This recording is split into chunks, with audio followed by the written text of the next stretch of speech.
All right. All right. I think here we go. I think here we're gonna get moving here. Some draft stuff to talk about. No. Yeah, we'll go to analytics. I like that. Okay.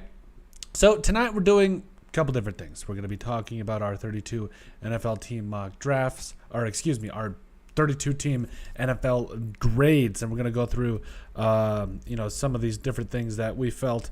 At the end of the day, I'm not going to lie to you. I felt it was quicker. Let's just get it done with. All 32 teams, one sitting. Go to the different, all the different recap stuff, whatever it is, and just get it done all in one swoop, one fell swoop. Just get it done. Because I felt like this is one of those things where, at the end of the day, I was just tired of waiting. I was just tired of, and hopefully I'm actually going to check my, actually, if you guys are listening, go ahead and let me know how my sound is doing. Also, let me know where you're watching from, and we'd greatly appreciate it. So, all right, here we go. Just trying to see. Hopefully this works. I just want to check my audio quick. Let's see. Oh, yeah, leave that like, too. That's what helps us out. We appreciate it. Honey, leave the like. Please, thank you. All right. Yeah, looks like we're good to go. It looks like ish. I said ish. Yep. Okay, sweet. All right. So today, we're covering all 32 NFL teams, just kind of going on, what went on in the draft and what, honestly was kind of the outcome. I felt like there were a lot of different things going on in this draft, and I was really excited to see a lot of NFL teams that actually ended up kind of, in a way, stealing away the draft. That was kind of a lot of fun. So we'll go off. We'll start. We'll try to do it like chronologically. So the Jags, the Lions, the Texans, all that. So we'll go ahead and start. So we saw here Travon Walker here again. I said this during the live stream during the actual draft itself. I didn't love this pick, and I also did it during the Jaguars draft too, that we already kind of let out the grades there. Honestly, I felt it was a B+. I know he had a good amount of sacks. I think he had 6 sacks this last year. He's got all the physical tools. He's got all the physical traits that you want to see. But overall, I had felt like Travon Walker was that guy that, they're betting more on potential here than a guy like Aiden Hutchinson. And I get it. I absolutely get it. But at the end of the day, I probably would have liked to see definitely would have liked to see, maybe Aiden Hutchinson go number 1 here. But I get it. You're banking on potential. You're banking on things that could happen. And, just felt like that was in. The Raider Fan 32, what up? The Raider Fan 32 checking in, bro. What's up, man? Good to have you and appreciate you for coming on. Just doing a 32 team grading system. Hey, we love the Raiders draft, by the way, so I felt that was a really good all-around draft by the Raiders. Once again, we might be a little while till we get to the Raiders. I'm sorry. But yeah. Travon Walker here felt he was a good, not a great pick, B+ out of an A. So we're actually going to get moving here. So 20th overall, I believe this was a trade with, I can't remember off the top, maybe it says here, 3 picks to move back, first round, 33 and 106. Okay. So, at the end of the day, I just felt that the Jaguars were in a situation here where there was a lot of talent left on the board, especially as we got into the later part of the first round, that I'm like, wow, like Devin Lloyd fell, Nakobe Dean fell out of the first round completely, and I'm just sitting here, I'm like, really, like this guy, some of these guys aren't even going to go. I didn't know how to take it at first, but a guy like Devin Lloyd definitely deserved to, honestly, I felt he should have been a top 15 pick, but he didn't. I loved this pick. I felt it was an A. There's no debate about that. I thought it was a great pick. Third round, number 65 overall, Luke Fortner here. I felt Luke Fortner was one of those guys that obviously could play guard. He can play center. He was really interesting for me when you watch him on the tape. He was a guy that honestly I felt would be an immediate upgrade over pretty much all offensive line or most offensive linemen in this league. Had an 85.0 PFF grade, as you can see here. According to PFF, we're talking about a guy that played over 840 snaps for the Wildcats last year. And honestly, he was a stud. I felt like he was going to be a player that came in right away for whatever respective team, and now we can go ahead and take a look at the Jaguars depth chart here. Excuse me. I really liked it. I felt, like I said, your offensive line now is Cam Robinson, Ben Barch, Luke Fortner, Brandon Scherf, and Juwan Taylor. I loved it. I think this was the missing piece for the Jaguars.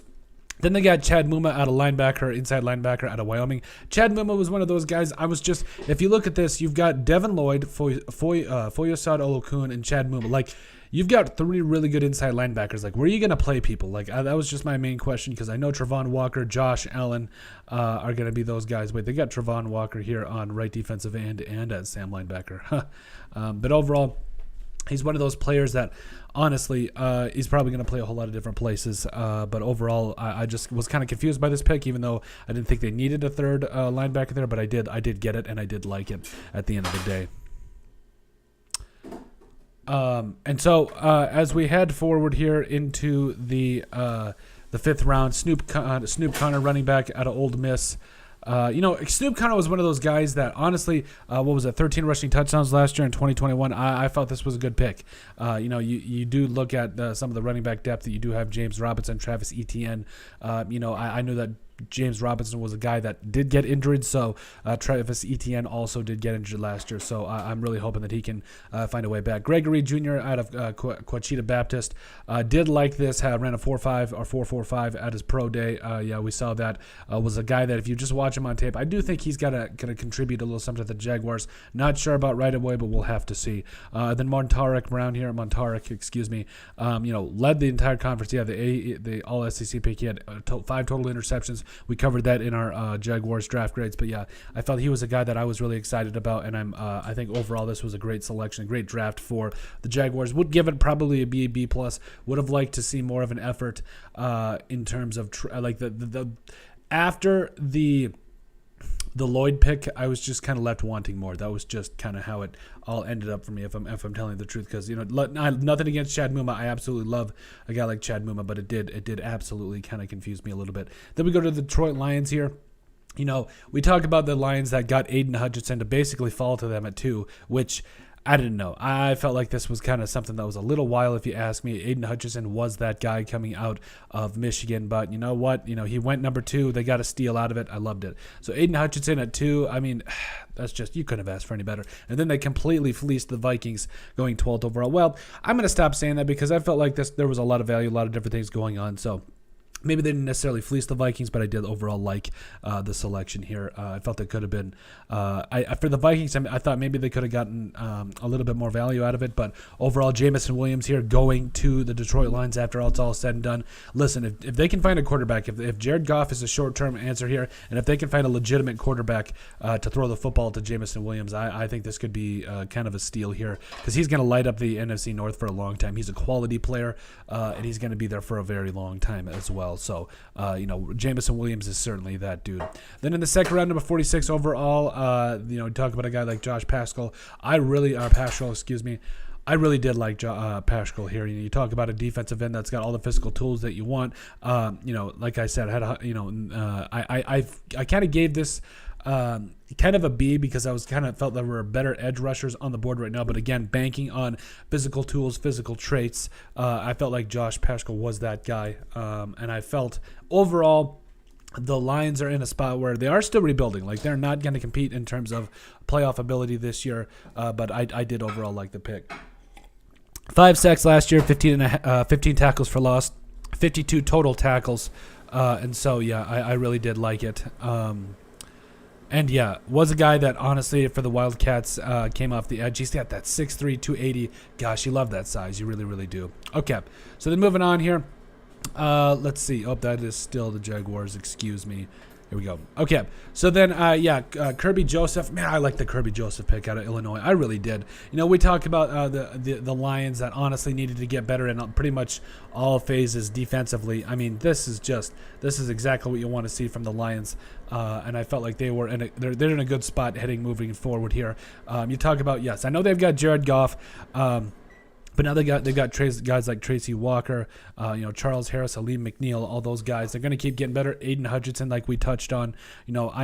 As far as a guy like Kirby Joseph, I'm not sure where he's going to start right away, but he is going to be a future starter in this league, and he's going to be a dang good one. He's going to be a really good one. James Mitchell here, tight end in the 5th round, 155th overall. I did like the fact that they did get a backup tight end, or at least, ESPN has him 4th ranked. I don't know if that's correct. TJ Hawkinson, he's getting up there, but TJ Hawkinson's a stud, but James Mitchell was one of those guys that, this actually, the thing about this tight end class is it wasn't deep, but I did like overall the value here. But more of a blocking tight end in my opinion, but I think also only played in 2 games last year for Virginia Tech. So I felt this was a good overall pick. He could probably and most likely will turn into something more for the Lions. So I really like that.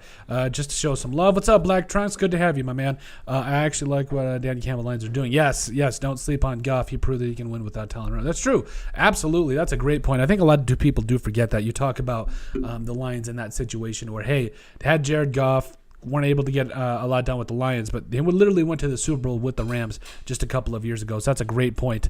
I absolutely 110% agree with that. So as we move on here, James Mitchell here, like we said, good tight end. Then you also get Malcolm Rodriguez, inside linebacker out of Oklahoma State. When you do get into these later rounds, you do try to find guys that honestly you just hope are going to be able to find a way to contribute. Now, Rodriguez I felt was a good pick overall, but we're also talking about a guy, again, had 129 tackles, 16 tackles for loss coming out of Oklahoma State. Size isn't exactly there, 5'11", 225, but we have seen shorter linebackers been able to go get it.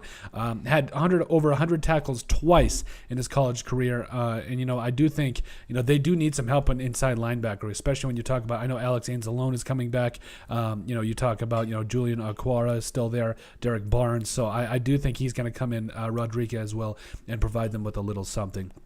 Still in the 6th round here, James Houston, out of Jackson State. I liked me some James Houston. I felt like he was going to be a guy that, when you look at him on tape, you like what you see overall, but I do think that, again, you get down here, he's probably going to be a more of a special teamer, but I'm okay with that. I really am. And again, he's that prototypical 6'1" size. I liked me some James Houston. I felt like, again, you get into that later rounds, just give me a guy that can be a gunner. I don't care on special teams that can do some different things for you. Did have 16 sacks. That's right. Yeah, for James Houston. So I don't know. He could potentially be something very special for them small schools guys. We see it all the time. The small school guys that do come out and just absolutely wreck it. All right. So then we'll go ahead and get back to their last pick here. Excuse me. Yeah, Chase Lucas, corner, Arizona State. Yeah. I really liked all these Arizona State corners. There was a lot in this draft that kind of, to me, really separated themselves. Lucas, 7th round guy, got the size you want. I like his speed as well. So overall, we're going to see a guy that I think special teams, 5th, 6th, 7th round special teams guys, see what they can do, see if they can make the roster. And it continues with a guy like Chase Lucas. So then we go down here, the Houston Texans. They were the 3rd overall pick. Let's see here. The Houston Texans did a lot. You talk about Pitre. You talk about Stingley. Yeah, there was a lot of good picks for the Texans. So you talk about Derek Stingley Jr. Yeah, that was easy A for me. I felt like the Texans were a team that, there was a reason. There was a literal reason that they were, the Texans, that is, that they were needing every position. Look at PFF's mock draft for the entire offseason. Literally, it had them needing every position. Now, don't get me wrong. I think that was a little bit of an exaggeration, but I do think that they are still a team that needs a good amount of talent. Now, everything, I don't know. Davis Mills, I feel like he's going to be a really good player in this league. And there were a couple of other positions. Let's see here. Yo, what's up, Dyson Sphere? It's good to see you. Black Trunks, the Lions were actually pretty competitive. You watched the tape. Yes, they were. We played against them twice. They were very competitive. They lost a lot of close game with the marginal talent. Yes, I mean, Black Trunks is on it tonight. I will say, the Lions, they're not as far off as a lot of people think.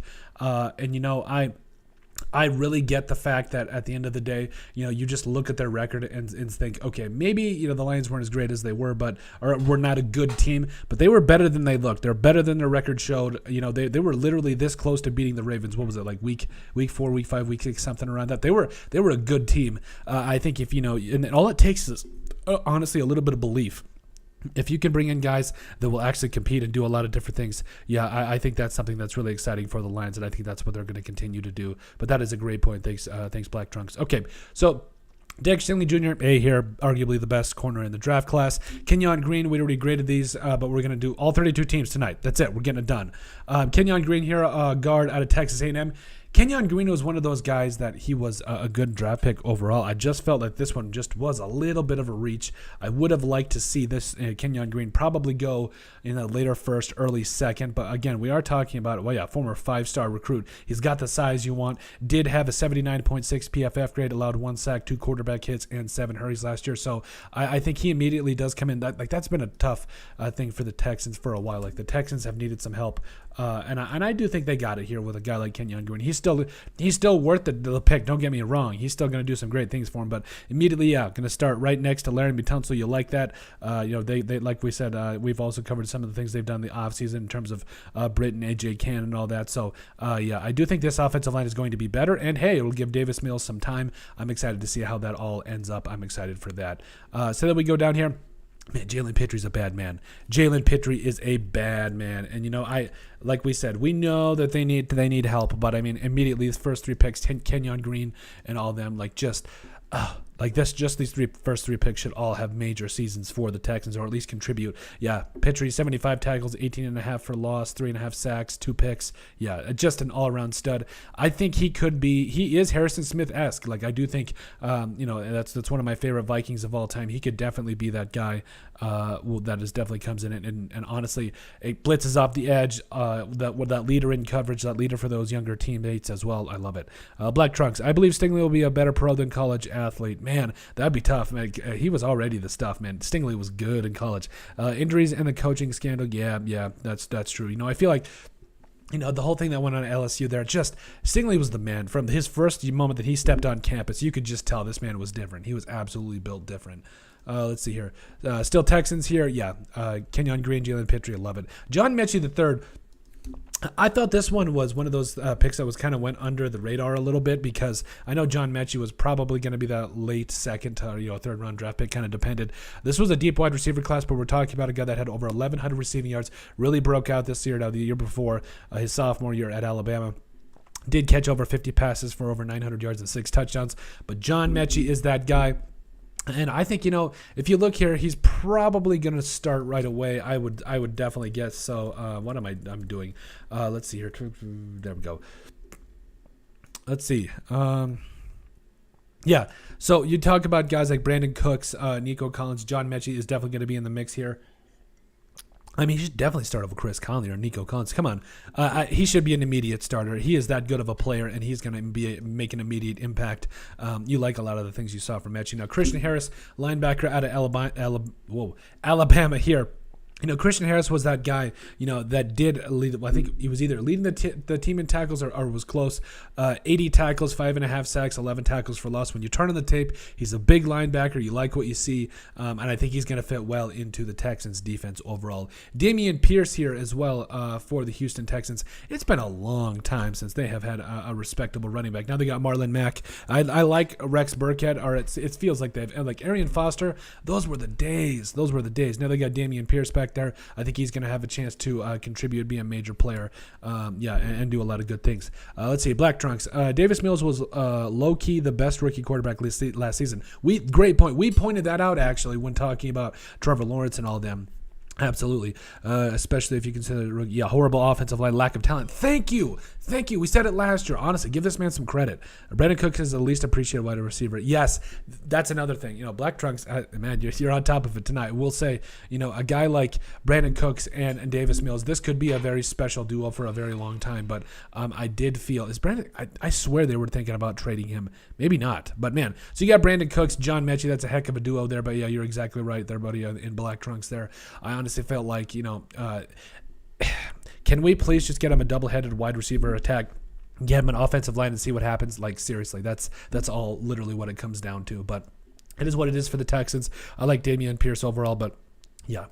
Thomas Booker here. Yes, I know we covered a little bit of this in our Jaguars, our Houston Texans draft grades, but I did feel like Thomas Booker was a guy coming in that I was excited for. You talk about a team that, again, does need some help. They let guys like Jaleel Johnson and all of them walk. 59 total tackles, 5 tackles for loss, and a sack. Yeah, he was that guy. Really showed out for Stanford last year for the Cardinals. Yeah, I felt like Now, the Texans defensive line, they're going to have to figure out what they want to do there. Obviously, you got guys, like Ross Blacklock, who I felt is still going to be a very good player in this league. Roy Lopez, Rasheem Green there on the edge. So, yeah, I'm really interested to see how this does all go down. Doesn't look like they've updated that as far as that, but it will be interesting to see there. Let's see here. Tegan Quintiano. Yeah. Oh, yeah, that's right. Yes. This, like I said, this entire draft class was interesting for tight ends. You talk about, we call him TQ. We like to mess around in this channel, but 6'6", 260, was a guy that had 19 catches for 214 yards and 3 touchdowns. I do think he is going to get a chance to come in and compete right away, if not start. You like his size, red zone guy. Davis Mills, give him some help there on the inside, especially when you get into the red zone. I loved the pick. I really did. But I'm really excited to see how he does end up playing for the Texans in the long term. Again, he's got a chance to compete without a doubt. Austin Delacus here, or Delciulis. I never get into these names right. I apologize. But, when you get into these later round picks, especially offensive linemen, you're just hoping you find a guy that's not only just a camp body, but that can at least provide a little something. But probably going to be a guy that probably does play guard. We'll have to see. 62.6 PFF grade, no sacks allowed. Did allow 3 quarterback hits and 14 hurries as well. So yeah, I felt like again you're getting in a spot here where the Texans have had one of the worst offensive lines for a long time. We need to give this man some help, please. Let's see here. Let's see. So many good undrafted players too. Go Raiders. Yes, there has been. Yeah, that's another thing. That's what I love about the draft too. You come in here, there's so many guys that don't get their name called that really do deserve to. Let's see. Record low of not protecting their quarterbacks. It's 20 years. Your Carr, Watson, Mills. Yep. Yes, exactly. Running for their lives. It's honestly one of the most underrated things. If you can go ahead and get. If you can find a way to get protection for your quarterback, you absolutely love it. So, I think if they can shore that up, I would be most happy because I felt like a guy like Davis Mills, who, if we're being honest, I think he was taken back after Kellen Mond for the Vikings.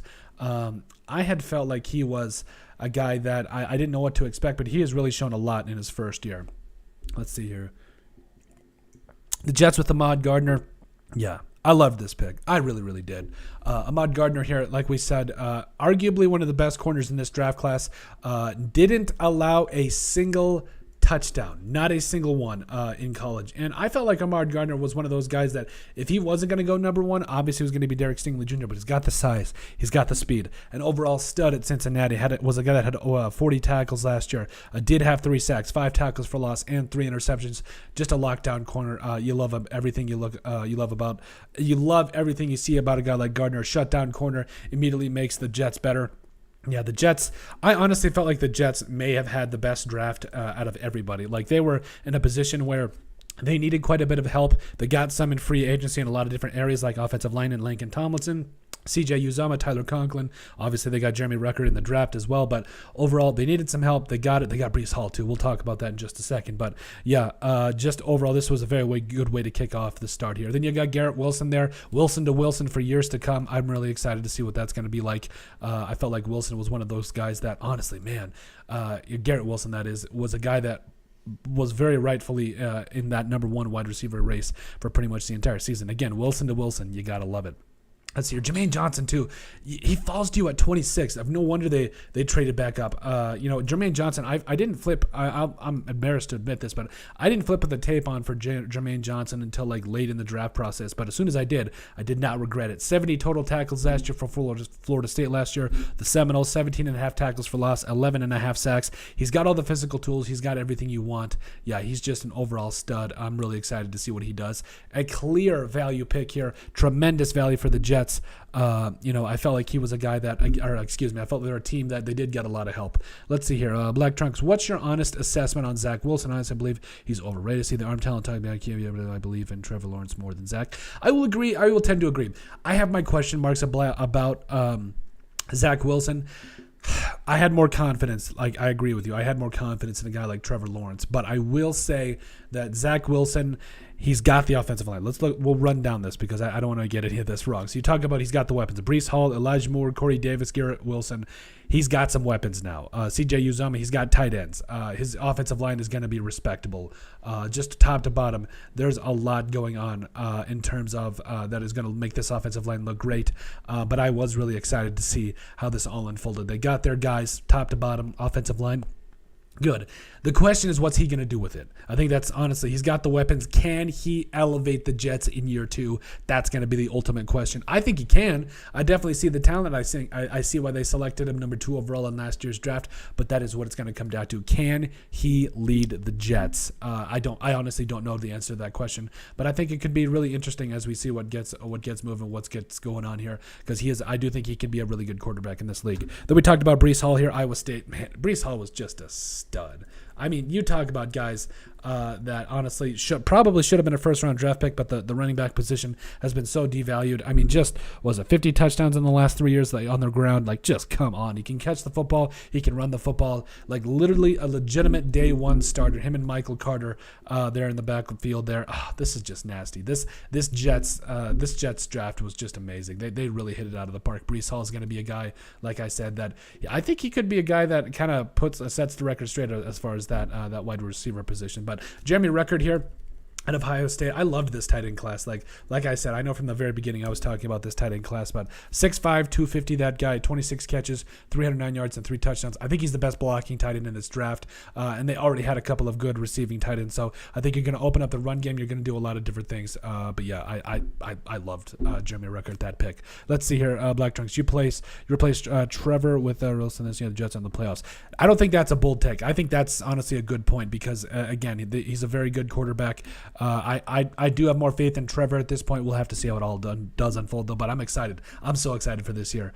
Jermaine Johnson tape at FSU is crazy. Yes, it is. Like the length this guy uses to set the edge, the counter moves, his first wave of attack. Just I love it. I felt like he was just an absolute stud here. So, moving on. I'm sorry, I can talk in first circles, but Max Mitchell here, offensive tackle out of Louisiana. I didn't know exactly where Max Mitchell was going to play. Honestly, I know they've got him listed as a left tackle here. Maybe they can start him at right. If George Fant doesn't get it done, because George Fant was respectable, but if he doesn't get it done, I could see Max Mitchell coming in here. Here, we'll look up Max Mitchell for you. I do think Max Mitchell is a very, very good player here overall, though. Let's see here.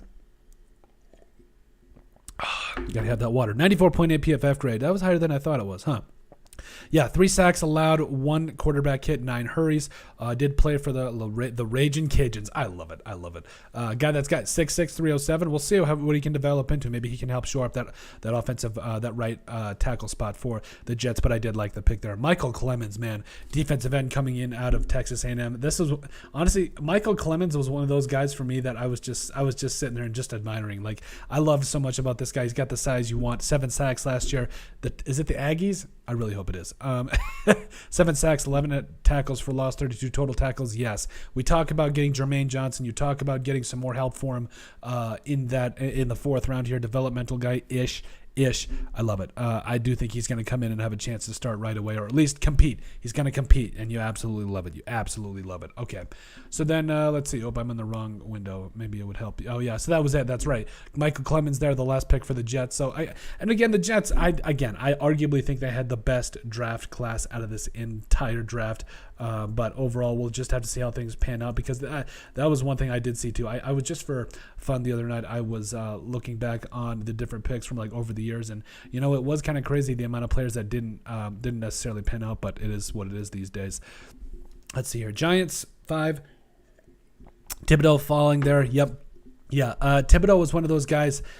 You either liked him or you didn't like him. I liked him. I felt like Thibodeau should have been a top 5 pick. He was. Technically, goes to the Giants here. They really, Aziz Ojulari, I can never say any of those names right, but him and Thibodeau, even guys like I can't think of it off the top of my head.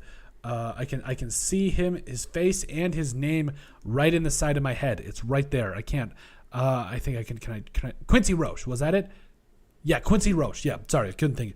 Kayvon Thibodeau, Dexter Lawrence, Quincy Roche, Aziz Ojulari. I just love this. This edge for the Giants is going to be very good. I think that immediately Thibodeau does kind of shore a lot of that up and will help them out immensely right away. So I am excited for that. I'm really excited for that. Jets GM Joe Douglas is a true wizard when it comes to analyzing. Yes, absolutely agree. That's two drafts in a row that Joe Douglas just nailed it. nailed it. But I loved the Joe Douglas and what he did there. So, but yeah, getting back down here to the Giants, though, again, Zujolari and all them. Evan Neal shoring up that offensive line. Just, they got Mark Lewinsky and John Feliciano. Hey, Raiders fans might remember him. Also, Joshua as a duo, excuse me. I never get. We'll talk about him in just a second. But I really did like the way that they really went about this offensive line. It was important. They went after it. They got to protect Daniel Jones and create running lanes for Saquon Barkley. Loved it. Wan'Dale Robinson here out of Kentucky. Man, Wan'Dale Robinson's a bad man. Wan'Dale Robinson is just one of those guys that you just sit there and you're like, okay, this guy, him and man, they're just about creating him and Kadarius Toney. Those duos, the pass rushers and the wide receivers. I love it. Over 1,300 yards. We already graded this Giants grade, but I still want to go over it. I love this draft class for the Giants. Yeah, a guy to the caliber of Wan'Dale Robinson, it could be a lot of fun with what you want to run with guys like him and Kadarius Toney. I keep forgetting his name tonight. Forgive me. So, yeah, Joshua Azudu here. Again, I never get these names right. I apologize. Guard, North Carolina. I loved this pick. Again, third-round guy, comes in, starts day one, really helps shore up that. If he's bad, I don't mean to be disrespectful, but that's kind of what the Giants offensive line has been for, the last couple of years. So what's the worst that could happen? He's not good or doesn't do very well. He's a rookie. Give him some time. He's going to do a lot of good things here. Third round, Cordell Flott here. Cordell Flott was a guy that, honestly, I felt like he was more that guy that was, I need to stop spending so much time on these drafts, but I love it. This is my favorite time of the year grading these. About 40 tackles. Yeah, 6'1", 170-ish. Did run a respectable 40, but overall, yeah, I liked it. Daniel Bellinger here, kind of helping out the tight end group here. You did lose Evan Ingram in the offseason. You got Ricky Seals-Jones. Could he take over? We'll have to see. Dane Belton, this is one of my favorite picks. Dane Belton was one of those guys coming out of Iowa that you're just like, yes. But, also the Giants secondary is pretty stacked as it is. James Bradbury, Xavier McKinney, Julian Love, Adoree Jackson, all them. So, yeah, let's see here. Saquon Barkley is a huge bust. Let's see. Their former GM missing includes Daniel Jones. Yeah, I was a little shocked to see Saquon Barkley not being able to I thought he was going to rebound after last year, but he needs to get healthy, man. He needs to get healthy, and I would really like to see that for him moving forward. Let's see here. Hey, and since we're doing all these, if you guys admire the work, and since we're doing all this, put something in the super chat. We would greatly appreciate it. Helps us out. Hey, it's a late night. We're getting some water to help out our voice, but man, I appreciate it. Hope we're providing you guys a little bit of a break in the middle of the week here, or at least trying to. Me and the wife are going to South Carolina moving forward, so I'm really excited for the vacation, or slight vacation we're about to take, so really excited for that. Okay, get back to the draft, Colton. Yeah, Michael McFadden here. Linebacker out of Indiana. I felt like he was a guy that honestly didn't get as much credit as he should have gotten. Blake Martinez, as good as he is, I think he could do a lot more. And if he doesn't, Mike McFadden could be one of those guys that steps in. DJ Davidson, defensive tackle, Arizona State. Again, we already graded the Giants draft class, but I just like looking at it. And then Marcus McCathan, adding more help. Darian Beavers he could start at linebacker. That's how good Darian Beavers is as well. So I gave this draft class an A. Just top to bottom, they found a lot of different things there, and I loved it. Black Trunks, thanks for that. That's awesome. Thank you so much, Black Trunks. We really appreciate it. And I honestly, if you guys know about Black Trunks' channel, check them out. He's absolutely awesome. He's always on our chats. We love him. He's a lot of fun. Let's see here. We just did the Jets. Who was 6? I can't. Oh, yeah, the Panthers. Oh, the Panthers. Oh, I love the Panthers draft. I love the Panthers draft. Let's see here. Panthers draft picks. Yes, the Panthers draft. Yeah, Ekwonu here. Oh, man. You guys are probably going to get really annoyed with us at the end of this, but, man, this was just one of our favorite all-around things going on here from Ikem Ekwonu here. They didn't have another pick from, I think it was 6 to 105. They get Ikem Ekwonu here. Man, tackle, guard, whatever you want him to be, he is just going to be a bad man. I think, honestly, he makes their offensive line immediately better. And this was just a great pick by the Panthers. Not feeling the pressure and going quarterback, but instead going out and getting offensive line help. Yes, he's immediately going to start. Yeah, left tackle, guard, wherever you want him. Love it. And then they trade up into the backup into the third and get Matt Corral. I loved it. Matt Corral was one of those guys that, honestly, at the end of the day, love him or hate him, he was a guy that was in this draft class, and I think he could, like Black Truck said, could be one of the best quarterbacks in this draft class. We'll actually bring that up. Matt Corral, yeah.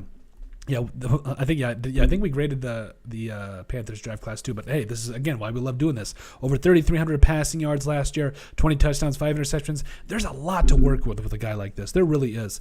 Matt Corral could be a special player in the NFL. He just temper the expectations. But the Panthers with Matt Corral at quarterback instead of Sam Darnold. I know we were wrong about Sam Darnold too. We're sorry, but Matt Corral here honestly could lead the Panthers to the playoffs. You talk about the running game, the defense they have. A lot of fun. And I'm really excited to see how that all does pan out. Let's see here. Where was I? Can't. Okay, yep, there we go. Oh, wait, that's still the Giants. Come on, Colton, you're better than this. Okay, so, Brandon Smith. Brandon Smith was one of those guys, had 80, 90 tackles last year for Penn State. I felt like Brandon Smith was also one of those guys that, the thing about the Panthers, they don't need a lot of linebackers right now, but they will in the future. Damian Wilson, also Shaq Thompson, and Corey Littleton. Their defense is just stacked. And I know they did lose Hassan Reddick, but I don't care. This defense is still going to be really good. And I'm really excited for it. Amari Barno here. Again, getting to the later rounds here, guys that have a lot of physical tools that you can coach up. I loved Barno coming out of Virginia Tech. I do think, and I think Barno I learned how to do the one with the, in German it's an umlaut, but I don't remember what it is for English. I'm sorry, but did have 10 sacks, 2 years at Virginia Tech. I loved it. A guy that's got the size, the speed, everything you're looking for. So, and honestly, he could develop into a very nice depth player, or maybe even a number one option there as an edge rushing piece. We'll have to see. Cade Mays out of Tennessee, the big man. You love it. 6'6", 325, coming in playing guard for you. Yeah, again, moving down. Is he going to start right away? Probably not. But I mean, I'm telling you, as a Vikings fan, him and Pat Elflein should just grind it out for that left guard spot. I would love to see it. Kalen Barnes, honestly, I think he ran the fastest 40 or one of the fastest 40s, but he's got the size too, but he did have a trouble. He did have a little bit trouble guarding wide receivers, which it happens. It happens. I mean, it's college football, man. It's tough stuff. Let's see here. Black Trunks. Only thing against Matt Corral is his size and injuries. Yeah, if Matt Corral can stay healthy, I think that's an interesting point too. And plus, I mean, that offensive line, keep him upright, just keep him doing a lot of the things Matt Corral can do. Again, don't put a lot of pressure on him. He's a really good quarterback that can do a lot of things moving forward for the Panthers. But yeah, that's it for the Panthers. So that was 6. 7 was the Giants. 8 was the Falcons. How am I remembering these? Hey, that's helping us out a lot. We're remembering these. I think we all also did grade the Falcons. But again, we love this. This is our favorite time of the year. So yeah, Drake London, him and Kyle Pitts, going to combine, do a lot of great things. Love it. And I felt like, the Falcons are one of those teams that I felt so bad for them a couple years ago when they were in the Super Bowl and the whole 28-3 thing. That was bad luck. That's just my definition of luck. That's why that's just tough. But let's see here. Panthers' offensive weapons are sneaky good and productive as well. Just protect the quarterback. Amen. That's always what it comes down to. Just protect the quarterback, please. Let's see here. Falcons depth chart. Yes. Wait, no. Draft picks first, Colton. There you go. Yeah, so Drake London, he's going to come in immediately. I know obviously Calvin Ridley's out for the year for gambling. When he comes back, whenever that is, him and Drake London, that could be special. But I also know Calvin Ridley does need to get a lot of things right back with the mentals and everything, and I understand that he needs to find himself. I respect that 100%. So, but in the meanwhile, Drake London, just Marcus Mariota, throw it up. Just see what this man can do. I'm really excited for him. Arnold Ebiketie here. Again, never get these names right, but I felt like this. I had a draft crush on AE here. Yeah, we'll go AE. That's what we'll call him. Honestly, size, speed, all of it. 9.5 sacks, 18 tackles for loss, over 60 tackles last year. Is it for the Nittany Lions? A couple years at Temple, then came to Penn State. He's a stud. I think this was a home run. This was a great thing. And the Falcons needed edge help. They needed it for a long time, and they got it here. Getting Troy Anderson at linebacker here as a guy. Plug him in. Plug this man in to start right away. I don't care. Him and Deion Jones, that's rough. Good luck blocking these guys coming up the middle, guarding wide receivers and running backs. Troy Anderson literally played every single position at Montana State. Just a stud. Just an all-around stud. I loved Troy Anderson. Let's see here. Desmond Ridder, 3rd round, 74th overall here. This was a great spot to get your future franchise quarterback. Potentially. We'll see. But 3rd round, not too high, not too low. Nice little middle spot here. What could Desmond Ridder do with the Falcons? Well, I think, his offensive line is respectable. He's got some running backs, excuse me. He's got some good receivers. I mean, maybe Desmond Ridder and Marcus Mariota go, and he doesn't. That's the thing. He's not forced to come in and start right away. He doesn't have to do a lot of things. So I think this could be something special. Marcus Mariota is that guy that can hold down the fort. And even Raiders fans know he's a good quarterback just in general. I liked Marcus Mariota. I wish they would have incorporated him more last year, but it is what it is. Let's see here. D'Angelo Malone, Western Kentucky. Again, you get here. I thought, there were a lot of people that, and from what I had seen, this was kind of a weirder pick, but I love me some D'Angelo Malone. I did feel like this was kind of one of those picks that, again, you're banking on size, you are banking on potential. 94 total tackles last year as an outside linebacker, 8 sacks, 17.5 tackles for loss. Yes. Explosive. You like everything about him. I think he could come in right away and be a big-time starter for the Falcons down the line. And again, the Falcons have needed help on that edge for a long time. I love it. Ty Algier here. Let's see here. Him and Damian Williams, Cordero Patterson going to round out that running back group. This could be a sneaky good pick though. A guy that had 36 career touchdowns or whatever it was. That could be a really good pick down the line. Justin Schaefer, guard here out of Georgia. Schaefer might surprise some people. Like if you flip on the tape of Justin Schaefer, national champion for a reason. Like obviously he helped contribute to that. Their defense was amazing, but I think he could be kind of an underrated pick here. And then John Fitzpatrick here, tight end out of Georgia. There's nothing hurts getting a guy that can come in here, do some blocking, do a lot of different things. Yeah, I absolutely love it. Seahawks, they were 9. I don't know how. Yeah, gotta give a man some props. I'm remembering these. Who was all? Oh no, come on. I'm remembering who these teams were just right off the top here. So I'm pretty proud of myself. I just had to say it. Let's see here. The Seahawks. Here we go. Okay, Charles Cross, A. I mean, the Seattle Seahawks offensive line has just been bad for a long time. Let's call it spade a spade. Not been good for a long time. This is one of those things where you got to get him some help. You had to get your starting quarterback. It was Russell Wilson, but now it's a guy looks to be Drew Lock right now. And I felt like, let's see here, Seahawks.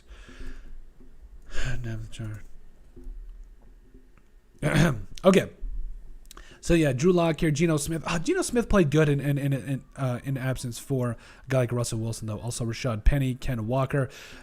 People are mad about that Ken Walker pick. We'll get into that second. Don't be mad about that. I think that's a really good pick here. But you got Charles Cross that's going to start at left tackle for you. You needed help along that offensive line. You got it. I love it. Okay. Nope, not allow. Okay.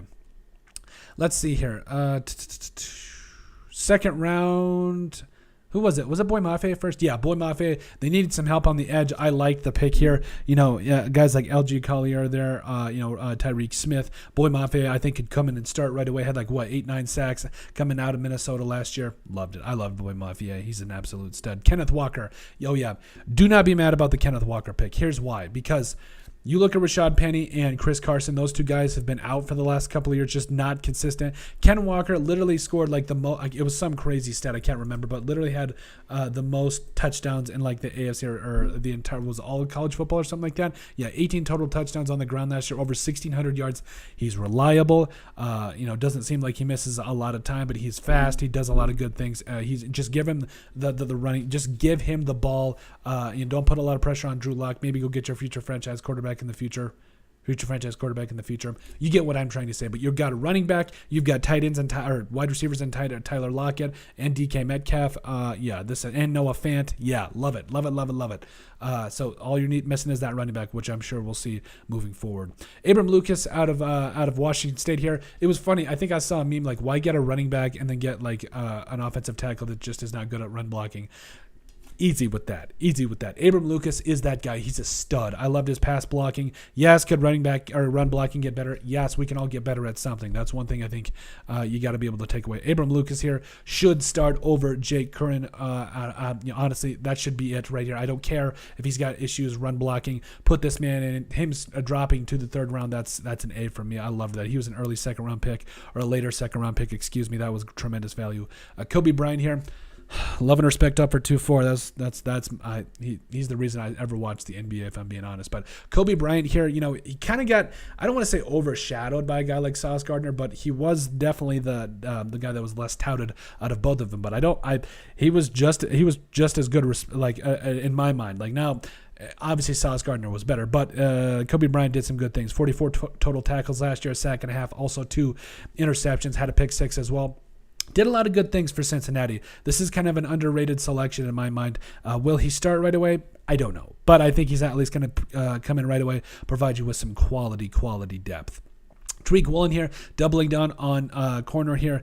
Yes, getting some more very talented corner help here. Yes, UTSA. I think I had a buddy that went to UTSA, but yeah, this is overall a very good corner. This is back-to-back good corner picks here. Excuse me, I loved it. Tyreek Smith, a linebacker out of Ohio State. You know, Tyreek Smith. Again, you do get into some of these. The 5th, 6th, 7th round, all that, you do find guys that are going to be depth pieces. 26 total tackles for the Buckeyes last year, 5 tackles for loss, 3 sacks. Good depth piece at the very least. Special teams, yeah, you love it. Then let's see here. 7th round, Bull Melton. Oh, I loved me some Bull Melton. Say what you want, but Bull Melton was a bad man. I felt like Bull Melton, I think, was it a couple of our mock drafts, I think we took him right away. Yeah, Bull Melton, though, 55 catches, 618 yards for Rutgers last year, 3 touchdowns. I loved me some Bull Melton. I mean, obviously, it's going to be the DK Metcalf, and it's not going to be a lot of Bull Melton, but DK Metcalf, Tyler Lockett for a long time. But you never know. You never know. When somebody goes down, you got to be able to step up. And then Derek Young here, Lenore Rain. Why does that ring a bell? There was another. I swear that was. I can't remember. Okay. But back to the Derek Young. Yeah, I felt like, when you get into these younger school guys, got to be honest, these younger school guys are kind of guys that trump me. But overall, you look at guys that are able to catch the football, got the size, the speed that you want, and do a lot of different things here. So, hey, honestly, they needed a guy that can come in here. Yeah, 25 catches, 515 yards, and 8 touchdowns. 20 yards a catch, true deep threat, looks like it. Yeah, love it. I absolutely love it. I think he's going to be a really good player for the Seahawks down the line. So, yeah, the Seahawks were 9. Who was 10? Oh, yeah, the Jets 11. So the Washington Commanders were 11. Excuse me. Washington Commanders draft picks. Cool. All right. So let's see here. Gotta find this. Here we go. Get the water, man. You got to get the water. All right. I got to calm down. I'm sorry. Okay, so the Commanders here traded down, with the Saints. I was a little mad at that because they got Chris Olave. We'll get to the Saints. We'll get to the Saints in a second. Chris Olave here, Jahan Dotson, a wide receiver at Penn State. I liked me some Jahan Dotson, and I wanted Fidarian Mathis to go to the Raiders, but it is what it is at this point. Him or Perion Winfrey or, Noah Ellis, but that is what it is at this point. But Jahan Dotson was a guy that, yes, I do think, I understand why completely he went into the first round. Loved it. Over 1,100 receiving yards, 12 touchdowns last year for Penn State. I remember flipping on a Penn State game and watching Jahan Dotson, and I knew he was going to be special. He's a good player, and I think he's going to be a guy that they, getting a guy like him. And let's see. Oh, my mom texted me. That sounds lame, doesn't it? Okay. Let's see. Command. At least I didn't say my grandma. I love my grandmas though. Grandmas are the best. Those in the chat, grandmas are the best. Just got to let you guys know. Okay. Let's see here. Jahan Dotson, Terry McLaurin, Curtis Samuel. Honestly, Jahan Dotson and Terry McLaurin might be a very underrated wide receiving core next year. Seriously, that's scary right off the bat. If Carson Wentz can unlock it, we'll have to see. Fidarian Mathis, like I said, I loved Fidarian Mathis. I felt again like he was that guy that you really liked, but you were kind of wondering where he was going to go. Of course, that was every defensive tackle or defensive lineman in this draft. But a guy did have 9 sacks, 10.5 tackles for loss. I really like the value here. And again, they already have one of the best defensive lines. Why do you need to keep getting it better? Come on, Jonathan Allen, Deron Payne, Chase Young. I'm really hoping Chase Young can kind of come back from this. It was kind of a rough year for him. I know he missed some games, but I think he can still do a lot of great things. Percy Butler, safety out of Louisiana. This was a very interesting, like I said, a very interesting draft class. Percy Butler was one of those guys that I really liked as a safety. Total of 60 tackles, 6 tackles for loss, and an interception for Louisiana. It was the Raging Cajuns this year, man. They were absolutely getting it done. I think he could do a lot of good things, for the Commanders. Is he going to start right away? Honestly, Cameron Curl and Bobby McLean. Cameron Curl's was a bad man. He's a bad man. Honestly, he is one of the best all-around safeties you've never heard of. Look him up. This man is an absolute stud. Let's see here. Also, Sam Howell in the 5th round might be the biggest steal of the draft. Let's be real for a second. Sam Howell was a bad man. Hopefully I didn't miss any of your guys' things in the chat there. No, I didn't. I'm sorry. But Sam Howell, we're talking about a guy that was honestly in that discussion for being one of the quarterbacks taken in the first round. 6'1", 220. Last year, the 2 years before this year were better if we're being honest, but still one of the best quarterbacks in this draft class. No cap. Honestly, I think if he there's no pressure with him either. Again, you got Carson Wentz there, Taylor Heineke as well. Sam Howell's going to be that guy. Maybe they could develop him to being something very impressive down the line. I would definitely not be against that at all. Cole Turner, tight end out of Nevada here. I loved. Whoa, more water. I loved Cole Turner, but Logan Thomas. I love Logan Thomas. I was the one. You got to believe me. I called out that Logan Thomas was going to be a bad man, and this man actually had a really big time year. What was it last year? Last year, it was the year before. But listen, Cole Turner has the potential to be one of the best tight ends in this draft class. There is just guys all around this tight end group that were all really good. 6'6", 240. Did have 62 catches, 677 yards, and 10 touchdowns last year. Was it Carson Strong that he went with? Man, that was just. And then the Eagles, didn't they sign him too? It's like, come on, the Eagles just killed it. We'll get into the Eagles in just a second, but yeah. So getting Cole Turner here. Cole Strange went to the. We'll talk about the. We'll talk about the Patriots picks too. Chris Paul too, the guard for the Commanders, not for the Phoenix Suns. Okay. Chris Paul here, was a guy that was going to come in and provide depth. But I felt like overall the Commanders were in a spot where, yes, they needed a little bit of guard help. I felt like he was going to be a lot of fun. But overall, you got Andrew Norwell, also Wes Schweitzer there. Trey Turner as well, I believe, is who they signed as well there. So going to compete and see what he does. Christian Holmes out of Oklahoma State. Hey, there we go. Let's see here. Christian Holmes, love it. Again, guys you bring in later in the fourth round, or later in the seventh round, 39 total tackles. Had an interception as well. Was at Missouri and Oklahoma State. Yeah, guys you bring in just to see what they can do. We'll have to be. I'm actually really excited about that pick. Let's see here. Live. Yes, we are live, and I'm really happy you guys are here. You guys are all awesome. Those of you in the comment section, we love you guys. Let's see here. Let's see, Chris Paul. So that was 11. My Vikings. Do I wait to my Vikings now, or do I go to wait till the last? Now we'll go in order before trades. I like it. So first round, I gotta say this trade with the Lions still gets me a little bit. I'm a little salty about it. I'll get over it. But overall, I honestly was just a little salty about it. Just came in. Have you covered the Raiders yet? Not yet. We will get to the Raiders just a little bit down the line. I'll tell you what, Raiders fans, you guys have always been good to us. I'll tell you what, we'll do Vikings and Raiders right off the top here. So we'll start with my Vikings first, and then we'll go to my AFC team, the Raiders. Vikings, and for those of you Raiders fans that are in the chat, we love you guys.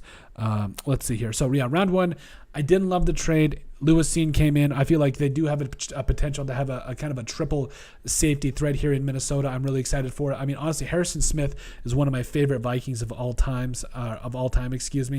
Jared Allen and all them. Like, he was the guy. Every time I got a sack in college, I was calf roping, baby. I was calf roping. But I loved Jared Allen. I love Harrison Smith. But I do think his time is coming to an end at some point. At some point in purple. Will not be this year. This man's still a stud. So yeah, him, Lewis Cine, and then also a guy like Cameron Bynum, who showed a lot last year. I'm really excited to see how that does come down. Second round, Andrew Booth Jr. So they traded with the Packers again.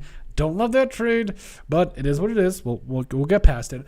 Did trade with the Packers, traded down from 34. They got 2 seconds for it, which is actually really good value. So, okay, fine. But then they traded back up to 42, got a guy like Andrew Booth Jr., who was honestly...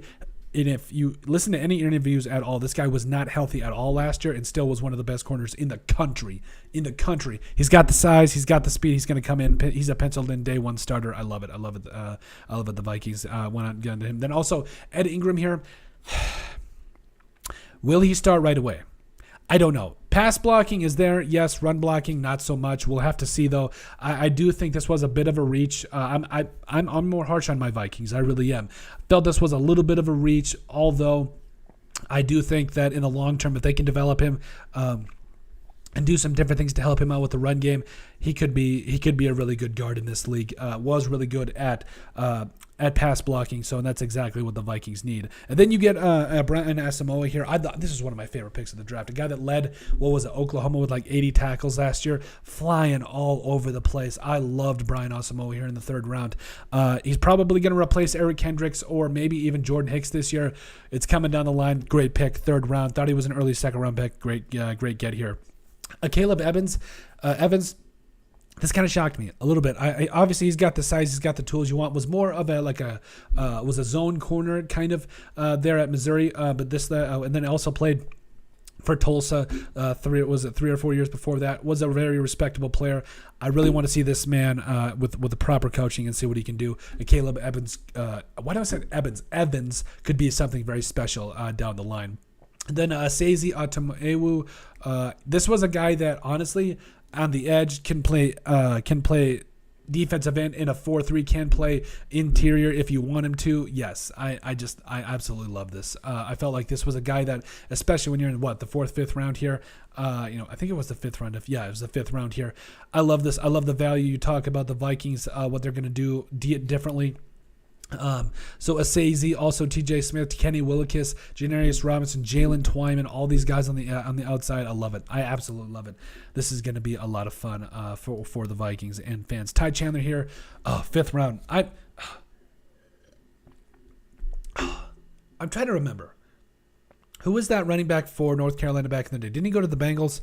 Anyway, doesn't matter. Ty Chandler, you got Dalvin Cook, who's in arguably one of his last years with the Vikings because of his contract, and plus he's getting up there. Alexander Madison is going to test the free agent market. I feel like he's going to be he's going to get a little bit of dough. He's a good running back, and he's behind a really good one, so that makes it tough. Ty Chandler here, though, I love it. Ty Chandler is a guy that ran a 4.38. They're going to find ways to get him the football. Yes, this is fantastic. Love it. Vidarian Lowe here. If you watch tape on Vidarian Lowe, there's a lot to like about a guy like Vidarian Lowe. The size you want, and there were some tougher times for him there up at Illinois, but he is going to be a really good player, at least a very good backup player. The Vikings just lost a guy like Rashad Hill, who was that swing backup tackle. Vidarian Lowe could be that guy. He's got the size. Might spend a little bit of time on the practice squad, but I do love that pick in Vidarian Lowe. Jalen Naylor here. You talk about field stretching wide receiver. The Vikings already got Justin Jefferson, Adam Thielen, KJ Osborne. So we're talking about a guy that can really stretch the field here. Plus, Emir Smith-Marset didn't get used a lot. Love the pick. Especially here in the 6th round. And then Nick Muse, tight end, South Carolina. The Vikings number 2 tight end spot, is wide open. Wide open. We're talking about Muse. It could be Johnny Munt. It could be Ben Ellefson. Doesn't matter. It's wide open, and I absolutely love it. Let's see here. Kellen Berger, yes. Love to ask came to stop by. Hey, what's up? Thanks, you guys, for coming. We love you guys in the comment section. You guys are awesome. We love you guys. Loved Asamoah. Wanted him for us. Yes, I did want low-key, I did want him to fall to the Raiders, but it is what it is at this point. I felt like... if he went to my Vikings or my Raiders, I was going to be okay with either one. But Asamoah, stud, loved it. He went to the Vikings. Let's see here. We're going to get then the Vikings. So that's 12. So now we say we'd go to the Raiders. The Raiders, man, you want to talk about not having a 1st or 2nd round pick, but just coming swinging out of the gate. I hit my microphone. That's not great. But you're talking about coming out swinging. Dylan Parham, I think is immediately going to come in and play. He should play or start at center. You talk about, we've already put out videos about the Raiders' offensive line, but honestly, they're in a spot here where the Raiders honestly need to put the best 5 guys out on the field, and I felt like that's just honestly what needs to happen. You talk about, Colton Miller going to be in the mix there, Brendan Parker, if he's going to play left or right side. You got Denzel Good, Andre James, Jermaine Illuminor. Dylan Parham needs to be in here, whether it's starting over Andre James, whether it's starting at guard. I don't care. Put this man on the field. If you're serious about getting the best 5 offensive linemen, it has to be Dylan Parham at some particular place in here. I don't care. Put him in. Also, by the way, nobody's talking about this fine young gentleman, but Bam, I don't even know how to say his name. Bam Adili, Nobody's talking about him, but I love it. Bemidili Olaseni, yeah. Look him up. Look up his highlights. Just a mammoth of a man. He's going to come in and start, or he should. Man, this is going to be really fun. I think Bam Olaseni, again, never good at names. He's going to be a player to watch. He could definitely come in and start and do a lot of good things. Let's see her. Yes, you're right. Center it is. Thank you. Because honestly, I get confused with Parham. But anyway, let's get back up with the draft here. So Zamir White, running back out of Georgia. The only thing about Zamir White was... did have a couple of ACL surgeries. I get the hesitation. You also got Kenyon Drake and Josh Jacobs, who's in the last year of his rookie contract, because it did not get. The Raiders did not pick up that fifth-year option for Josh Jacobs, for Cleveland Farrell, and for Jonathan Abram. It is what it is at that point. But Kenyon Drake's getting up there. Josh Jacobs on the last year of his rookie contract. Zamir White, I love it. I think Zamir White's going to come in and do a lot of good things for the Raiders, whether it's this year, next year, whatever it is. I think he's a solid back, and he's going to be a lot of fun to watch down the line. Let's see here. And then, Neil Farrell Jr. This is what I loved about the Raiders. They needed some help along this defensive line, and they went and doubled down on it. I absolutely loved that. You talk about Neil Farrell Jr. and then Matthew Butler, who might, in my opinion, be one of the best interior pass rushers for this draft class. You talk about a guy that, 5-6 sacks. That's what the Raiders were missing. We've covered it. The running game wasn't awful. We've seen a lot worse, but it wasn't great. But it was one of those things where you were missing an interior pass rush last year. Where you want more, and guys like Neil Farrell Jr., and Butler will bring that for you. I feel like those two picks right off the bat, doubling down on it. Yeah, you give me the meats. I love it. Thayer Munford, offensive line out of Ohio State. Munford might surprise some people. Munford's one of those guys that either could guard, tackle. Just see where he fits best, where he's going to come in and start right away. It doesn't matter to me. Just create competition. Put the best 5 guys out on this field. Let's see here. Oh, nice. The Raider Man 32. Awesome. Thank you so much. Raider till my Casper drops in the black hole. Amen to that, brother. They're my AFC team. I got nothing but love for this Raider squad. I think this could be a good year for them. We'll have to see what happens, but I'm really excited to see what happens with this Raider squad. Oh boy, this is it. I gotta quit talking because it's gonna be too much. Britton Brown here. Doubling down on running back. Yeah, I know there's a lot of jokes about that going back for it. But also at the same time, Britton Brown might be a guy that doesn't contribute a lot in year 1 or year 2. But again, after this next year, you got some running back positions opening up. That's going to be really interesting. So let's see. What do you think of them getting 2 running backs over a late round corner? Here's the thing about the corner position. I really loved what they did. I absolutely loved what the Raiders did with that cornerback position. They were honestly one of those teams that you talk about bringing in Anthony Averett and all that. Oh, hopefully that was, let's see here. I'm sorry, just trying to make sure that worked. Let me know how my sound is. Hopefully, I'll check the sound while I'm talking. Multitasking. Well, my wife probably would love to see this. But we're talking about a team that brought in, traded for Rock Ya-Sin. I know they gave up a guy, in Unique Ngakwe, but at the end of the day, I don't care. I think Rock Ya-Sin was that guy, was a guy you went out and had to go get anyway. So, or at least you need to get some more help and do a lot of different things for him. So, Rock Ya-Sin, you also talk about guys that they brought in like Deron Harmon, Darius Phillips. Trayvon Mullen Jr., if he's healthy, is a bad man. Okay, sweet. Checking my audio. But yeah, Rock Ya-Sin, Trayvon Mullen. I really liked Anthony Averett. Nate Hobbs is one of the best interior, or what is it? I can't think of it. Nickel corners in the NFL, just constantly gets out. That worried about not going. They've had a good amount of corners. Plus they picked up some guys in free agency or UDFAs. You guys can go ahead and check out our video there. So that does it for the Raiders. And then let's see here. Raiders. Amen. So let's see. What was that? 13. Oh, I'm just gonna check it. 2022 NFL draft. Let's see here. Okay. I'm tired. It's been a long week. It's not even over yet. It's Wednesday. Oh, yeah, Jordan Davis. Yeah, I know. Also we covered... Or no, what are we doing? We're doing the Eagles next. I'm sorry. Okay, we got to do Eagles. Yes, Eagles. Oh, man, the Eagles knocked it out of the park. The Eagles, you want to talk about trading up for Jordan Davis. We'll start there. Loved that. He was a guy that, honestly... He was a freak. I loved Jordan Davis. So they traded up for him there. Then they got in the second round. Jordan Davis, obviously, honestly, you're also looking for a replacement for for Fletcher Cox. Yeah, Anthony Aver. Yeah, thank you for that. I had forgotten about Anthony Aver, but Fletcher Cox is a bad man, but also his eventual replacement, Jordan Davis, who's also a bad man. Just look at pictures of him and Devontae White next to each other. You get what I mean. He's a bad man. Also, a second round, 51 overall. I have to be honest here. I thought Cam Jurgens was going to be a little bit of a later pick, but I did like the pick. He's going to be the eventual replacement. You're planning for the future in this pick. I love it. I love it. And then the third round here. Yeah. Nakobe Dean, how do you get the best linebacker, or arguably the best linebacker in this draft class, and he just falls to you? It's just nasty. Like I know he's got some pack issues. I'm fine with that, but just come on. This is just not fair. You talk about I really liked what I had seen. I just felt like overall the Philadelphia Eagles were a team that, obviously hitting Nakobe Dean was it, but Jordan Davis, A.J. Brown trade, we covered that as well. Nakobe Dean, also, Kyron Johnson, out of Kansas. I felt, when you get into the 6th and 7th round, it's Grant Calcaterra is overall, so we'll get into him in a second. But Kyron Johnson here, linebacker, provides some depth, give you a little bit of help too. Did have 6.5 sacks last year for the Jayhawks. Yes. Was also a very good athlete as well. Grant Calcaterra, one of the best tight ends in this draft class. Yes, I love it. I felt like the Eagles were one of those teams that may have arguably had one of the best drafts. Maybe we should power rank those. Let us know what you guys think. Let's see. Barn the Giant will be our right tackle. Yes, or Bam. Barn, what's wrong? Bam with the Giant, you read tackling. Yes, UFC. I love that. That could be a great outlook. You talk about, honestly, Bam, I'm just so excited for what he's going to bring to this franchise. He's everything you want in that that offensive line. Big, mean, nasty. Just I love it. My wife is laughing at me. That's great. So then 14 here. I believe that was the 14 here. That was the Ravens. Man, the Ravens were just it was unfair. The Ravens. Let's see here. Draft pick. Okay, my wife isn't laughing at me, so that's good. Okay, let's see here. Kyle Hamilton. I was so mad at the Vikings. You had Kyle Hamilton, Jamison Williams, Zion Johnson, all these guys that were there, and you trade back, whatever. How did the Ravens do it every single year? Every single year they come out and get quality picks. It is what it is.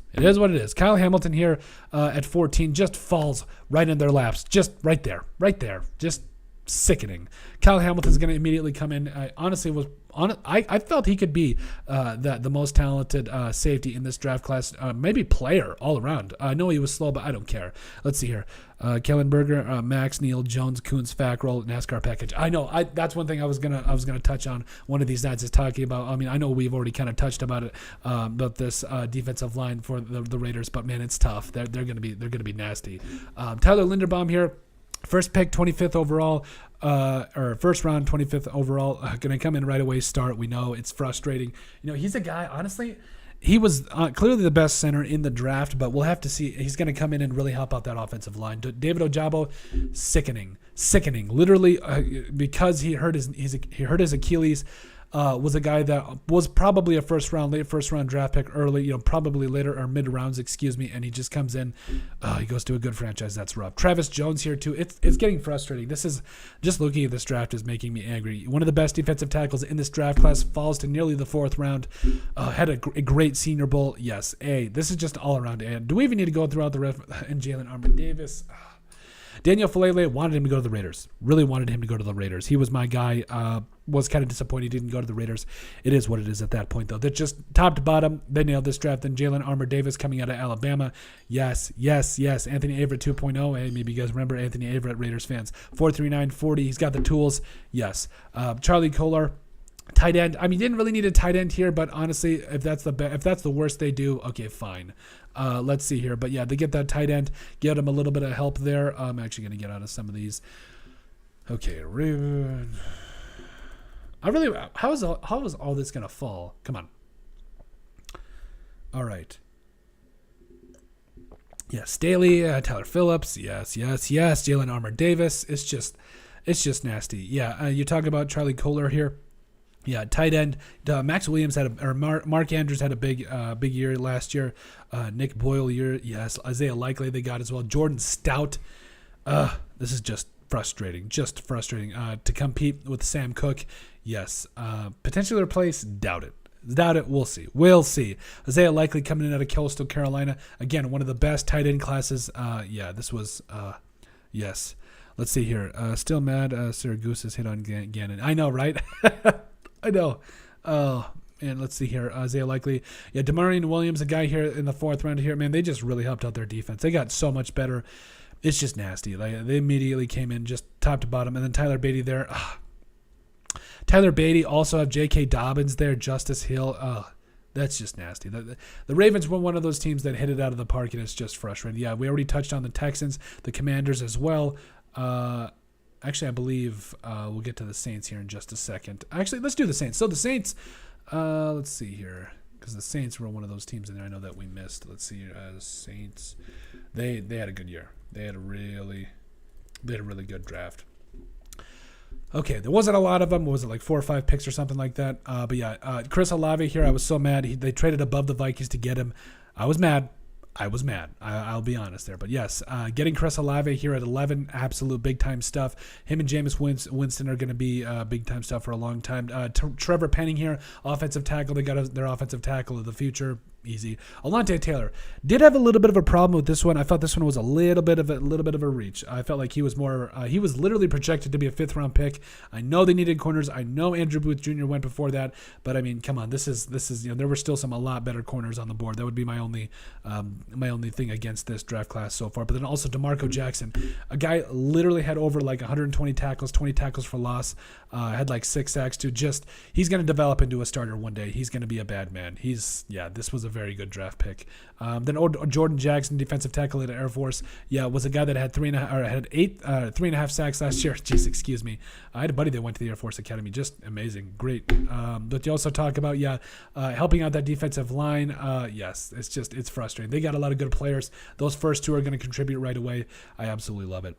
Los Angeles Chargers here, yes. The Chargers were a team okay, Zion Williamson and all them. Chargers, man. So you get Zion Williamson. What am I talking about? Wrong sport. Zion Johnson, excuse me, coming in out of Boston College. Love it. I love it. All right. Guard, so Zion Johnson here, guard, loved it, going to come in and start right away. JT Woods, if he doesn't start right away, it's going to be one of those things where he's not expected to, but there's a lot of good talent on the back end of that Chargers defense. Let's see here. All right. Yeah, it's frustrating, but the Chargers got a lot better through this draft. Isaiah Spiller as well to give Austin Eckler a break as well. Nasty. Him and Joshua Kelly, yes. Otito Ogbania. Defensive lineman, I love it. Helping out shore that defensive line a little bit. Jamari Sailor might play tackle. Honestly, probably could be their answer at right tackle. I love Jamari Sailor there. Then also Jasir Taylor. Hey, was that 2 Taylors in a row? Or Sailor, excuse me. So Jamari Sailor. Then it's Jasir Taylor here out of Wake Forest. Another guy that you're going to come in, compete, maybe find a roster spot. We'll have to see. And then Deion Leonard, corner at Ole Miss, like the physical tools, like a lot of the different things I've seen here. He could be a very good player here. And then obviously Xander Horvath going to come in, maybe carry the ball a little bit. Keeps those legs turning. He's a big dude. Yeah, I love it. 6'3", 330 or 230. Yes. Let's see here. Now if Lamar can learn to throw, I mean. The man has gotten better in some cases, but I do get the comment. Stop calling him a running back, though. This man is not a running back. I will stand up for the people I believe in. Just let's give this man some respect. Tennessee Titans here. Oh, man. The Titans, honestly, man. This is one of those draft classes that, honestly, yes, they traded away like A.J. Brown, but they got his literally replacement with a guy like Treylon Burks. From me, with that pick. I absolutely loved it. Roger McRae, arguably one of the best corners in this draft class. Love it. The Nicholas Petit-Ferreri, offensive tackle out of Ohio State, could start right away. We'll have to see. Malik Willis, let us know what you guys think. Obviously, the whole Ryan Tannehill thing, it's not his job to train Malik Willis or be there as a mentor, but, I mean, maybe. Come on. Teammate, we'll see. I actually don't have a problem with it because it is not. I mean, that's kind of what Brett Favre said to the Jets, to the Jets. He said to Aaron Rodgers, and I get it. Hassan Haskins here going to provide a little bit more for the Tennessee Titans here. Kind of a great backup, kind of a player here. I think he does. Him and Derrick Henry will be a very interesting duo for a long time. Let's see here. Let's see. Hassan Haskins. Yeah. Chigozium Kwanko. Actually, a very athletic tight end here. When you pop him on a tape when he played at Maryland, just a lot of different things he can do. Yes, I felt like he was a guy that, honestly, he's going to be a lot of fun to watch for many years to come. Kyle Phillips here, wide receiver. We're speeding up because we know you guys need to get to bed. But Kyle Phillips here, wide receiver, UCLA. The Tennessee Titans get another wide receiver here. He's going to be kind of one of those guys that can win on the outside. I think he's a good route runner. Does create a good amount of separation. Yes. Theo Jackson here, defensive back out of Tennessee. Hey, he doesn't have to go very far. We're talking about a guy that did have 78 tackles, all that, 12 pass breakups, and 1 interception. 4.46. Yes. All the physical tools. That's what you bring him in for. Absolutely. Then also Chance Campbell here, linebacker out of Ole Miss, over 100 tackles last year, 6 sacks, all the thing. Special teams guy. Gonna have to see how he contributes. Hold on, I gotta get water. My voice is killing me.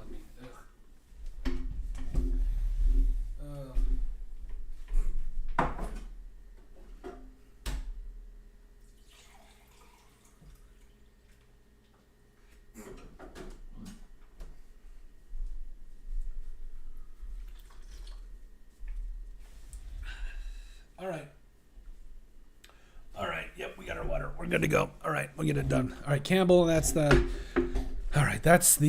Chargers. We got the Saints done. Oh, the Steelers. Oh, I'm going to like this one. The Steelers were a lot of fun. Steelers 2022 draft picks. Let's see here. So Kenny Pickett there at 20. I don't know what that was. Hopefully that wasn't bad. Anyway, Kenny Pickett there at 20. Tequila break. I gotta have that water. I swear it's water. Maybe I'm not exactly. Let's see here. I'm sober. I swear to God. Kenny Pickett here. Honestly, none of these quarterbacks that went in the first round, other than Kenny Pickett, they get that 5th-year option. I think it's going to be really interesting to see how it all pans out. I'm going to go to the Steelers. Okay, here we go. All right, so yeah, Mitch Trubisky is probably going to be a starter there, but also Chris Oladokun. I'm sorry. I literally interviewed this man today for my job, and I can't remember how to say it. Hydrate, my man. Amen. Hydrate. But yeah, I literally got to interview Chris today, the former SDSU quarterback, for my job. I'm a reporter, and, really good guy. I think, honestly, he could provide a lot for the Steelers. Just all-around great guy, and I think he is, honestly, from mobility to arm strength, there's a lot to like about him. I absolutely love it. So, Kenny Pickett there in the first round. I think it was a B. We'll have to see how it all goes. How did they get George Pickens in the second round? Just frustrating. Like, the Steelers always get really good wide receivers. They're just gonna, Chase Claypool, Deontay Johnson, George Pickens, nasty, literally nasty. Then they get DeMarvin Leal. DeMarvin Leal was literally a first-round draft pick not too long ago, and this man goes to the Steelers. It's frustrating. It's a great pick. I'm happy for him. All the good stuff. Calvin Johnson, though, 4.3, 240, did a lot of different things at Memphis. Memphis has been turning around. Somebody put in our comment section that they did put in, and it was kind of our fault too, but they did say, they raised a good point. A lot of quality players have come out of Memphis, and I will say I have to agree with him here. I just felt like Memphis is that guy, that they're a school that, honestly, these last couple of years, playmakers, offensive linemen, yes, I love it. You talk about there's a lot of different things we could go with that route, but I just, great point. Don't forget those smaller schools. They definitely pump out. They've been pumping out some dudes. Let's see here. I need to, Kelvin Austin. Yeah, Kelvin Austin III, going to be a stud. Connor Hayward. This is an interesting one for me because I don't know where he's going to play. Like, I honestly don't. Like, he could play, anywhere along, whether it's halfback, running back, tight end, what are halfback and running back? That's the same thing, Colton. But running back, tight end, fullback, it's just, a guy you get in the 6th round, see what he can do. Love it. Mark Robinson, linebacker, Ole Miss, 5'11", 235. Yes, come in, do your thing. Have a lot of fun with it. Absolutely. Then Chris Oladokun. Oh man, I can't even say it today. I literally just interviewed this man. That's so, I'm tired. Give me a break. But 7th round quarterback here.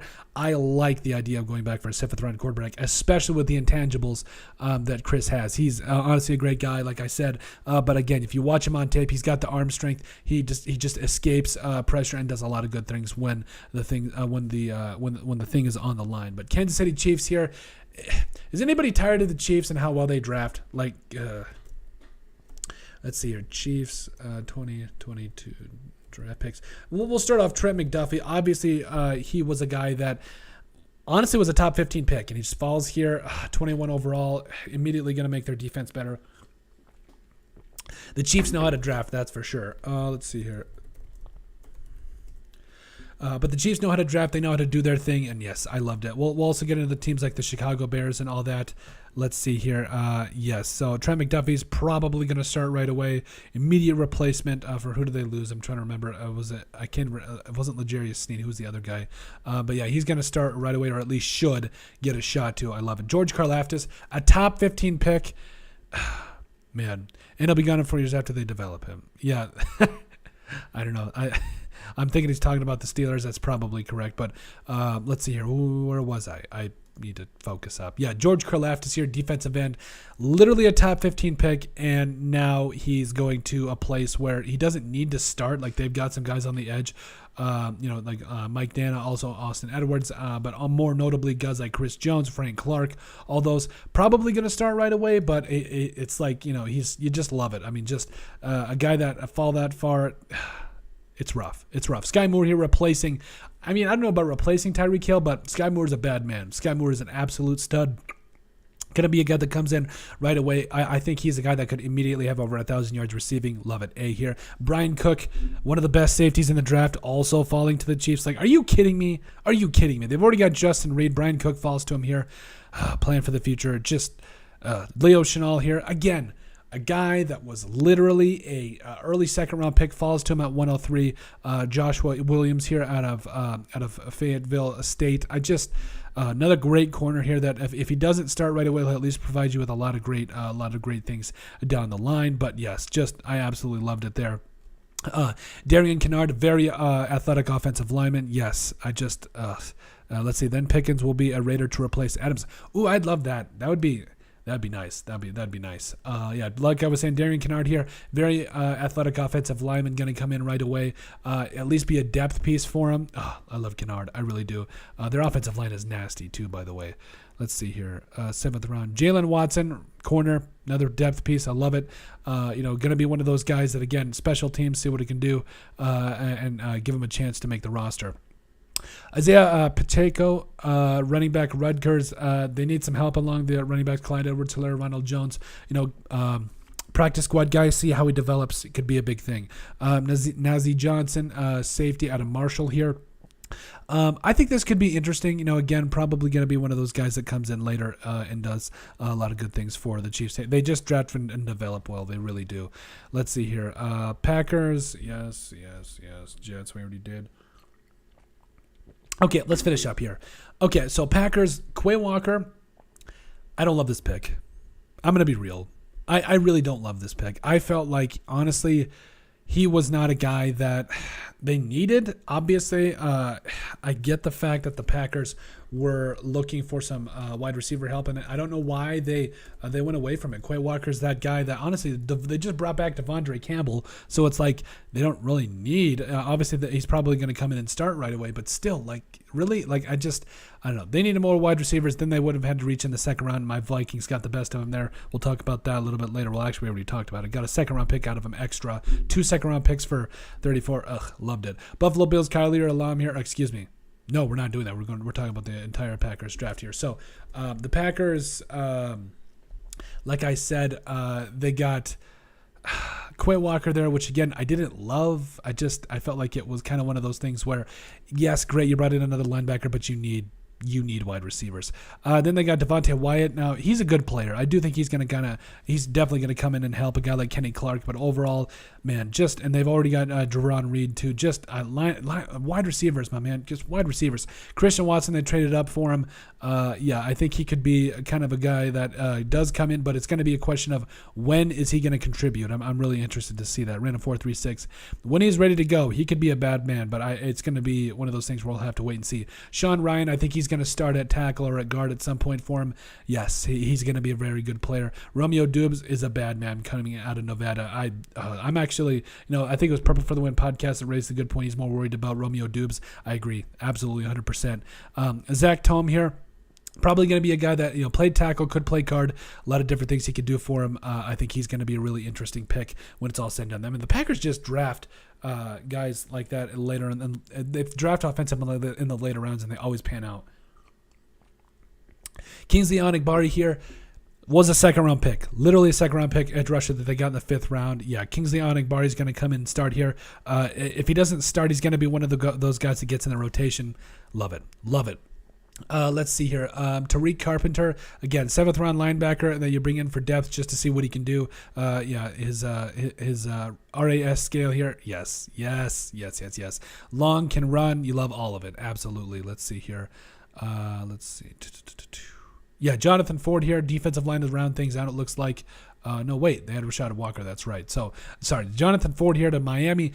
What I thought he was going to be a guy that they're going to see what he does, but overall, you like the size, you like what he does. 330, man, he's just a tank. He is an absolute tank. And I think, did have 12 sacks. That's right. He did have that, that big time year. So honestly, maybe he could come out and do something kind of special. So let's see here. Also, Rashid Walker, excuse me. I felt maybe he was going to be a guy that I thought he was going to come out and do, be a little bit of a higher pick here, but I was kind of shocked here. Kind of triple down an offensive lineman. Love it. Let's see here. How many picks did they have? Man, this was a lot. I'm just then Samori Toure here. Toure. Let's see.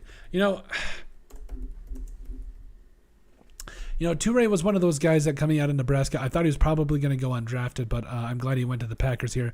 They needed to double down on wide receiver. Yeah. Almost 900 yards, 5 touchdowns. Honestly, we've seen Aaron Rodgers do some great things with less. So I love it. I absolutely love it. I think he's going to be a really good player. Let's see here. Okay, so then the Packers are good. Okay, so the Bills are just Kaiir Elam here. Honestly, that just falls right to them. Falls immediately right to them, and that's exactly what you want for the Bills. And I think that was honestly a great pick. But then they get James Cook as well in the second, just nasty. You're talking about Kaiir Elam going to come in and start right away, do a lot of good things for him. James Cook, arguably the best pass catching back in this entire draft, probably will elevate their offense to another whole new level. That's great, but I really did like the pick here. And then also Terrell Bernard here. Just a lengthy guy that honestly, I just felt like honestly that I don't know what it is with the Bills, but they always find a way to just find these guys that are long that can get after it. Had 103 tackles last year for the Bears. Also had a total of 7.5 sacks, 12.5 tackles for loss. Yes, might not start right away, but he's going to come in and provide them with a lot of good things. Yes, I absolutely love it. Let's see here. Okay. Let's see. Khalil Shakir. Khalil Shakir was low-key one of my favorite additions of this draft class. We talk about a guy that honestly was one of the most athletic guys that I had seen in a while. Was very good at catching the football. Another weapon for Josh Allen. Just nasty. And I think, honestly, coming out of Boise State, Josh Allen's got another target. Just watch out. Let's see here. Yeah, Matt Araiza. Yep, they needed some punting help. I liked it. Was kind of interested to see who was gonna get where, but Reza goes to the Bills there. Yes, love it. Let's see, Bills depth chart.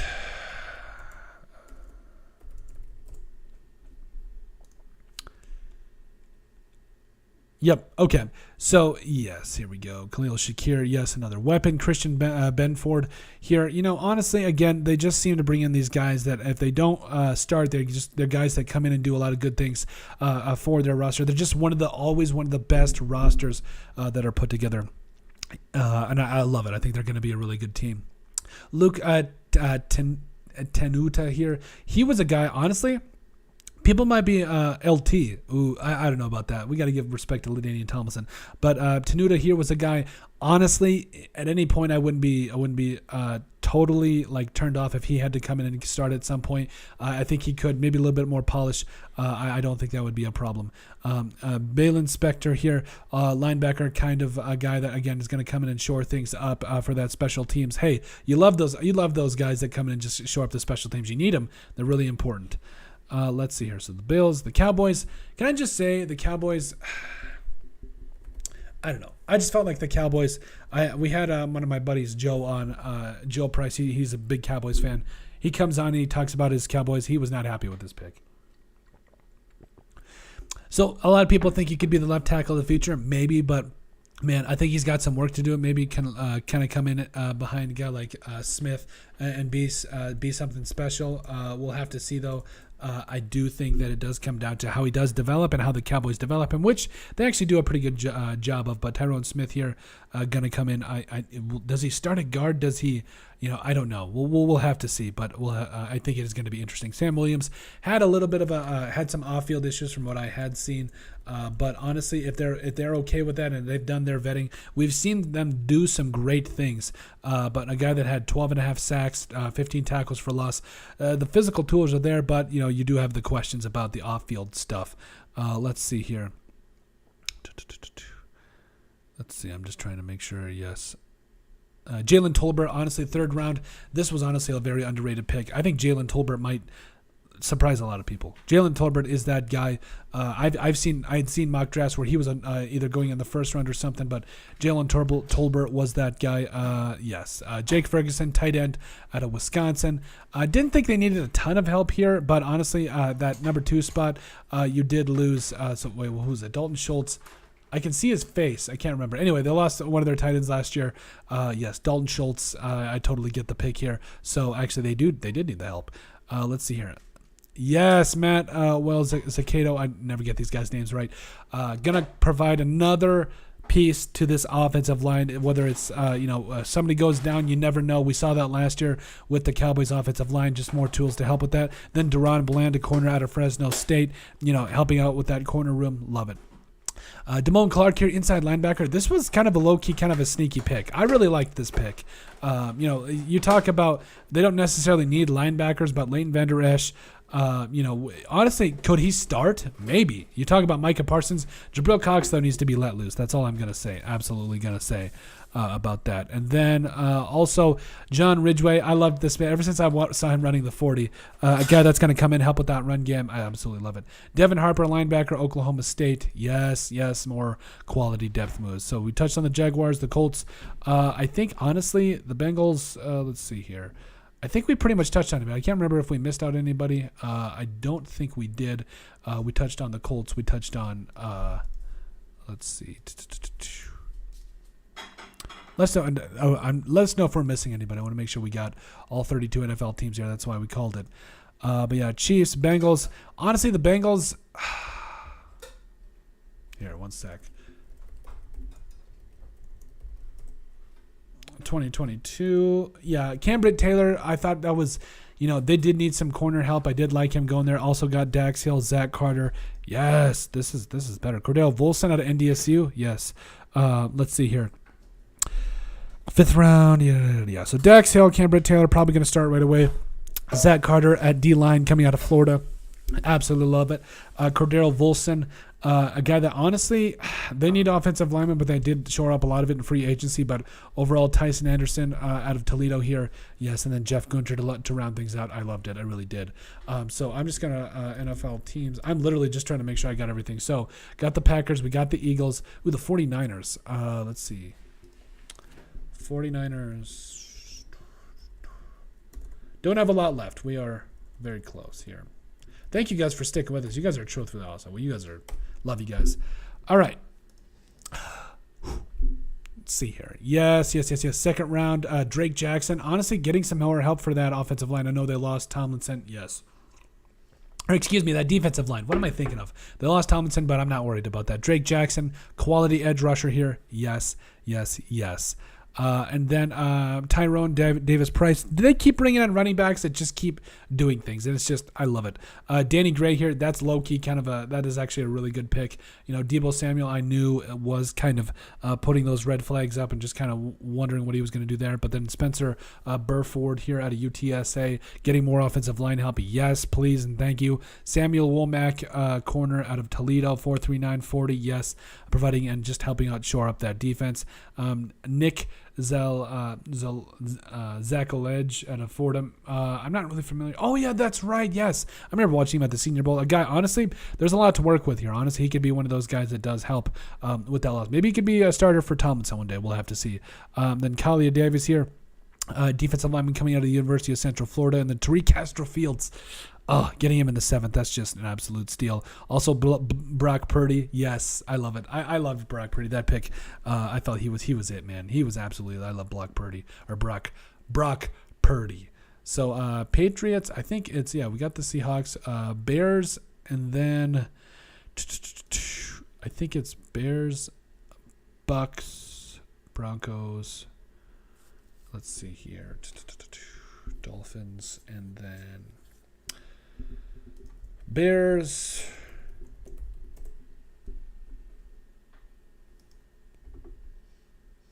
Yeah, Kyler Gordon here. Let's see here. So Kyler Gordon here and Jaquan Brisker, Velus Jones Jr., 3 number 1 picks. Honestly, the 2 top corner and a safety here, honestly, arguably some of the best guys in terms of that secondary. I absolutely loved it. Velus Jones Jr. This is the last draft. We'll finish things up tomorrow. We'll be back tomorrow. We know you guys got to get your sleep, so we'll be back tomorrow finishing up the last couple of teams here in the morning. So, yeah, just bear with us. So, Kyler Gordon there, corner. I really liked this pick. I felt like he was one of the best corners in the draft class. Also, like we said, Jaquan Brisker, they needed some corner help. I did think they needed to get more O-line help, but we'll get into that in just a second. But you also, Velus Jones Jr. really shot up draft boards. So we talk about that grade 40. It really showed a lot at Tennessee. I think he's going to be really something special. Braxton Jones here. Can he start? I don't know. We'll have to come in and see it right away. But Bears depth chart here. Let's see here. Bears depth chart. Here we go. I just need a refresher. Can he come in and start right away? Possibly. I think that honestly, bring in a lot of guys that can compete, get the best players on the field. That's what it comes down to. Dominique Robinson, defensive end out of Miami here. Really like the value, getting him in the 5th round here. Mid-round guy that honestly got tools to work with. Yes. Zachary Thomas here, also another guy that I think if he doesn't start, he's going to come in and bring something for this offensive line that will get a shot to at the very least. Then Treston Ebner, running back. A guy, honestly, coming out of Baylor that I felt was kind of one of those players that, and plus, I mean, do they really need a running back? But it is what it is. You're getting guys here. You're thinking for the future because I think Khalil Herbert, it's David Montgomery. That's out as a free agent. I'm not a free agent, but his last year of his rookie contract. I don't remember, but planning for the future. I love it. Doug Kramer here in the 6th round. Doug Kramer, this seems to be pretty consistent with where he went. I like Doug Kramer. He could be a lot of fun. And then Jatari Carter here, really doubling down on late offensive linemen here. Really hope it works out for him because, yes, they do need some help. And a guy like Justin Fields needs his offensive line help. Elijah Hicks, yes, 254, 255. Trenton Gill getting some punter help as well. Again, getting competition for a guy like Ryan Winslow. And also, honestly, I do think I did like the very early parts of this. We'll have to see how a lot of these earlier round draft picks do get done. But yeah, this is that was kind of wrapping it up for you guys. Thank you guys so much for sticking with us. You guys are truthfully awesome. We love every single one of you guys. We'll be back tomorrow morning. We'll try to get up relatively early, 8:30 Mountain Time, and just try to get another one of these out just to finish up these last couple breaks. But thank you guys so much. You guys are truthfully awesome. We love every single one of you. We'll be back tomorrow, and we love every single one of you. Take it easy.